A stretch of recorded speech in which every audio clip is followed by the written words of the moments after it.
Welcome back, guys. If you're new, make sure to like and subscribe. From the last video, we've got 3 quarts left over from doing the transfer case fluid change. So I'm going to bring that back right now.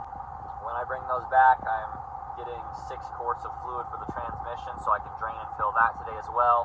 And then I'll probably throw some fuel in the truck because it's getting a little down there. But yep, going to get rid of those and get the fluid for the transmission. So then every fluid in the truck will pretty much be changed besides like brake fluid, which I'm not doing that.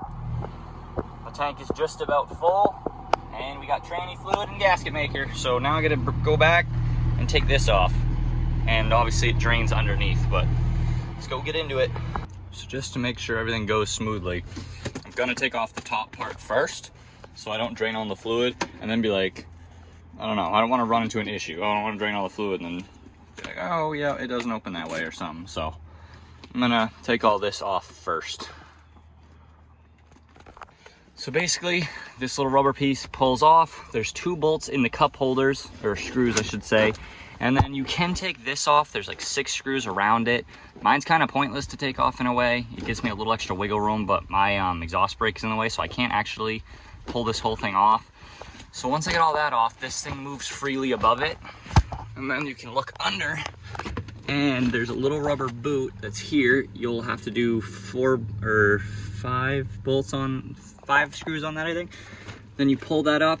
This is the actual shifter piece, and there's a bolt there and a bolt there. I already took them both out. They'll look like this. I think they're 3/8. So I just did those 2. I'm gonna go do the other 2 sides, and then it just pulls right up. Gotta be careful, there is a wire right here as well though. It stretches a little bit, but be mindful still. So I got to the other side, and I don't know if it's just mine or if yours would be like this too, but this was the same regular bolt, and then this one is wicked short. So as you can see, this one sticks out, that one does not. It's very flat. That one is 7/16. So I'm working on getting that one out now. Once you get them all off, straight up just comes up and pulls out. And this is what you're gonna be looking at. Obviously, before you put that shifter linkage piece back in, you definitely want to clean the crap out of that so it doesn't have any dirt or debris. And there is your good old-fashioned NV5600. There's a little shift linkage. All my gears look pretty good down there. I don't see any that are chewed or nothing like that. So that's good. So now I'm going to drain the fluid out of it. So it is stupid easy to drain the fluid on this thing. There's no pan. Oh, there's my big exhaust leak. Damn.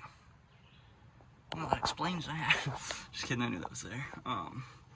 But you can, there's these plates on each side of the transmission. You can remove them completely if you want and actually like look in the tranny, or you can just remove this one and all the fluid drains out. So I'm gonna remove just this one because there's no reason for me to look in there and open it all up and reseal that.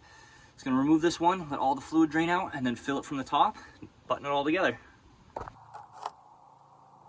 That wasn't too bad. I got it on my hand. Ugh, that shit's like, everything that came out of this thing is like brown and poopy colored. Fluid doesn't smell horrible though. It's gonna be nice and clean after this. I love this truck so much, dude.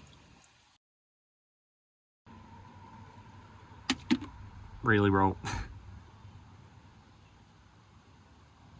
There's no dirt on it. Let's go fill her up now.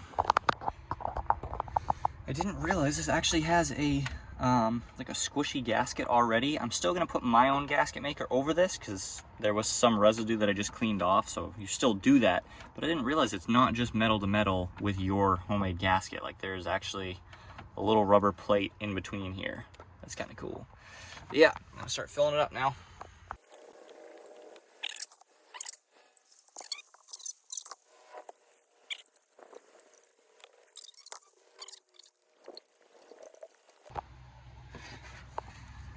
I don't know about you guys, but to me, that looks a lot more full than it was before.